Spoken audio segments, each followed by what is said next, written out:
I have been making these tip videos on photography lately, and so far we have covered how to use natural frames, also shadows and highlights, and how we can get good images by using that harsh light to our advantage. And I'll link to both those videos in the description if you want to learn more.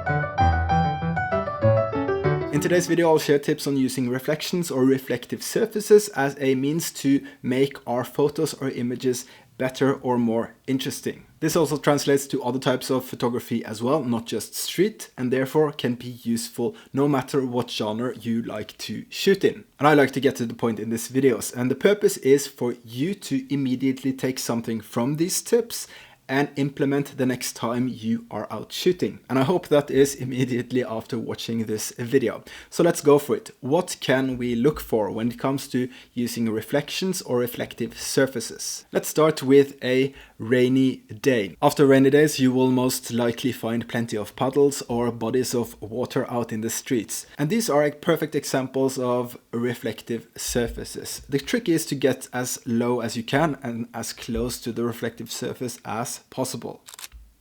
In this image, I almost had my camera sat on the ground and in the middle of that small puddle that was there. Here's a few more examples where I got the camera close to the reflective surface or inside of the puddle to achieve this effect. And here's a duck. And a seagull. The next thing you can look for is big reflective surfaces like windows or buildings.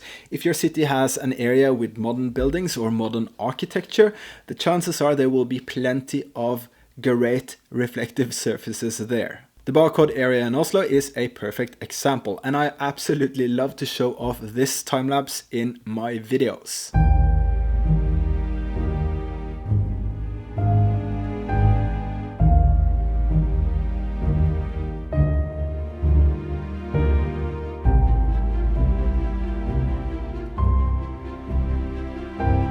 There are reflective surfaces everywhere in this part of town, and it's well worth a visit. The ground level windows where I shot that time-lapse can give you so much variety in your images, and all these photos were shot in just that spot on different times of day in different times of the year.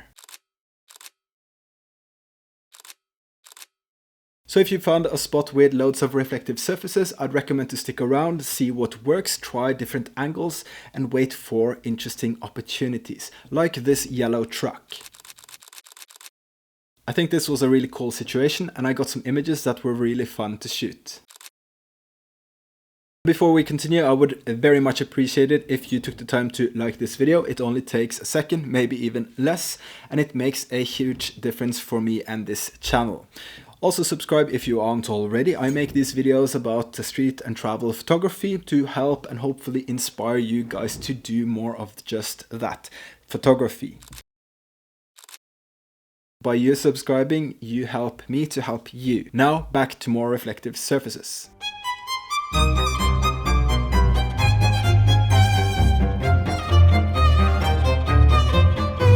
So let's say you are not in a city with modern reflective architecture. Fear not, you can use other things such as cars. They can also help you out with a reflective surface. Same thing applies, that you have to get close to this reflective surface, i.e. the car. Just be careful so you don't scratch your neighbor's freshly polished car. Another type of reflective surface in that same category can be flat or polished glossy stones or tiles. I haven't really got that many examples to show you, but just to give you an idea what to look for, here are a few images. These are just square stones or tiles that people use as benches in downtown Oslo, and they are quite reflective. If it rains, you can use surfaces like this to emphasize the reflection even more, or even use a water puddle as a blurry foreground element. Now let's talk about texture reflections, because you don't always have to use reflections to give that, well, perfect reflection. You can use reflections as a texture to create a more interesting and compelling image. In this case, I snapped a photo from inside the bus, and look at how the interior reflects in the image, giving it both more texture and color. Another example is this image. I wanted to get the silhouette of this person walking down the staircase. And for me to get a clear silhouette, I had to stand close to the window itself to get a clear view in. Otherwise, I would just get a messy reflection. So I'm basically using myself as a frame as well as getting the reflective texture around to both emphasize my subject and to create another interesting layer to the image, i.e. the reflective texture. And here is an interesting portrait of my girlfriend. I had her stand almost nose touching to the edge of the reflective surface, in this case a window, and we got some funny looking photos.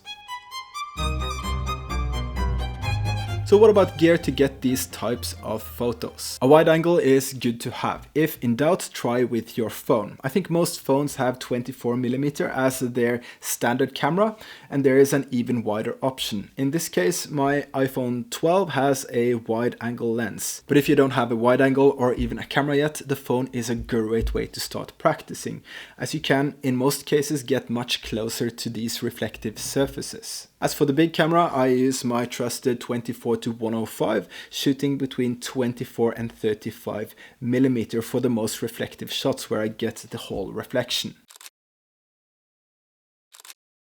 Something I'll definitely experiment more with is to use my 85mm f1.8 when I want that reflective texture. Why? Because I think at f1.8 I can get an even more interesting and out of focus reflective texture in my images. And that's yet another great thing about photography. You always come up with new creative ideas to try out. Before we sum up, here is another reminder to like this video. Believe it or not, it really helps what I do. It helps the channel. Also subscribe if you aren't already, so I can make more and better content for you. All right, now here comes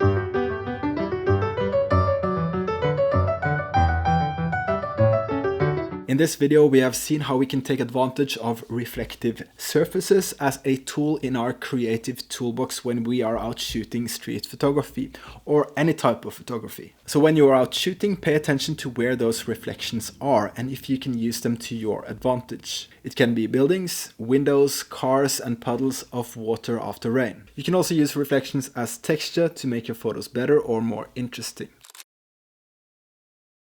That's it for this video. Hope this was useful. Now it's over and I hope to see you in the next one. Bye bye. There are so many cool things to use as reflections, and it is yet another element for you to use in your photography. If you found this helpful, you should have a look at these two videos as well. Even more elements for you to integrate in your photography. And please do let me know in the comments how this video was helpful or if I missed something. Your feedback is valuable, and I always take it with me to the next video.